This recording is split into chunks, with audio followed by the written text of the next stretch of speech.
1.5 वर्ष प्रलंबित असणाऱ्या उचगाव ते गडमुळशिंगी मार्गावरील रस्त्याचं डांबरीकरण पावसाळ्यापूर्वी करावं या मागणीचं निवेदन 4-5 दिवसापूर्वी तालुकाध्यक्ष राजू यादव यांच्या नेतृत्वाखाली मुख्यमंत्री ग्रामसडक योजना ग्रामविकास विभागाचे लेखाधिकारी प्रदीप सकटे यांना देण्यात आलं होतं। त्याची तात्काळ दखल घेऊन या मार्गावरील डांबरीकरणास प्रारंभ केला। याचं ग्रामस्थ व शेतकरी वर्ग तसेच विद्यार्थ्यांकडून समाधान व्यक्त होत आहे।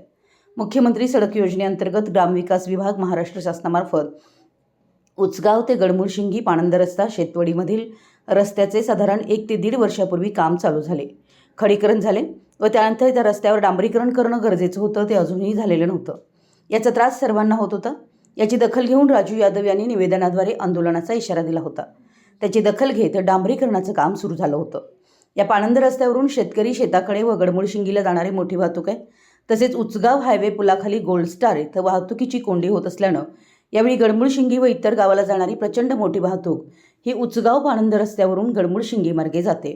त्यामुळे या रस्त्यावर मोठी वाहतूक असल्यानं तो रस्ता डांबरीकरण करणं गरजेचं होतं। आम्ही वाचा फोडलेल्या प्रश्नाला यश आलं असल्याचं शिवसेना उद्धव बाळासाहेब ठाकरे करवीर तालुकाध्यक्ष राजू यादव यांनी सांगितलं। मराठी एस न्यूजसाठी कोल्हापूरहून स्नेहा मांगुरकर।